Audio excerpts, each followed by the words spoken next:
नमस्कार दोस्तों, एक बार फिर से आप सभी का बहुत बहुत स्वागत है। दोस्तों बीएमसी के जो इलेक्शंस हुए उसके बाद में बीजेपी के गठबंधन को बहुमत मिला, महायुति को।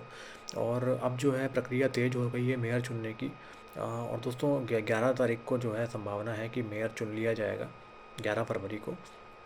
6 तारीख से नॉमिनेशन होंगे। लेकिन दोस्तों बीजेपी और शिवसेना के बीच में जो खींचतान है वो अभी भी जारी है।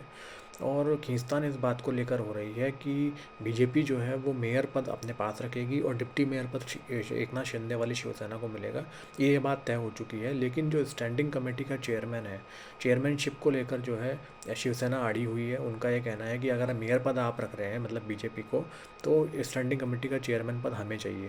दोस्तों बीजेपी ये कह रही है कि ये व्यवहारिक नहीं है, स्टैंडिंग कमेटी का चेयरमैन भी जो है हम ही रहेंगे। लेकिन शिव जो स्टैंडिंग कमेटी का चेयरमैन होना ये बहुत बड़ी बात है बीएमसी किसी भी नगर पालिका के लिए, क्योंकि दो पद महत्वपूर्ण होते हैं किसी नगर पालिका में। एक तो स्टैंडिंग कमेटी का चेयरमैन होना और एक मेयर होना। जो स्टैंडिंग कमेटी का चेयरमैन है वो जितना भी बजट है जो होता है उसको अलोकेट करने में उसकी बड़ी भूमिका होती है, बजट पास करवाने में उसकी बड़ी भूमिका होती है। इसलिए ये पद शिवसेना को चाहिए, एक दबाव बनाने की, दबाव की राजनीति करने के लिए। दूसरा, शिवसेना और बीजेपी ने अपने आप को अलग अलग रजिस्टर किया है बीएमसी के अंदर, मतलब उन्होंने एक महायुति के गुट के तौर पर रजिस्टर नहीं किया है।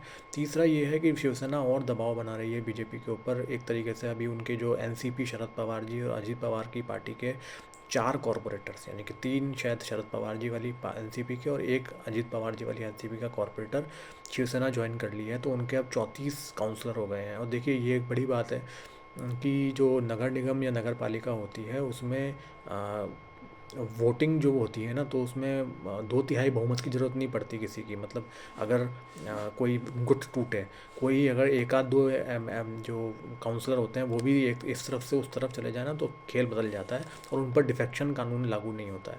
तो इसलिए शिवसेना इसकी अहमियत को समझ रही है। लेकिन बीजेपी भी अपने पत्ते बड़े ही सावधानी से चल रही है। 11 तारीख को मेयर का चुनाव होना है और 6 तारीख को इसका नॉमिनेशन किया जाएगा। और बीजेपी ने ये है अपनी जो तैयारियां हैं वो पूरी कर ली है। वो बिल्कुल भी कंसेशन देने के मूड में नहीं है। उनका ये कहना है शिवसेना को कि भाई जो आपकी जितनी स्थिति है उस आधार पे आपको पार्टिसिपेशन भी मिलेगा और सम्मानजनक पार्टिसिपेशन मिलेगा। आप उससे ज़्यादा की उम्मीद मत कीजिए। एक तरीके से स्पष्ट संदेश उन्होंने दे दिया है। तो देखते हैं आने वाले समय में मेयर कौन बनता है। क्या बहुत संभावना है कि मेयर जो है बीजेपी इस बार एक किसी महिला को ही बनाएंगी। और अभी जो नेता हैं वो भी चुन लिए गए बीएमसी के अंदर, बीजेपी और शिवसेना के। दोस्तों देखते हैं आगे क्या होता है। कैसा लगा आपको ये वीडियो, हमें कमेंट करके ज़रूर बताइए। हमारे इस वीडियो में फिलहाल इतना ही। नमस्ते, जय हिंद।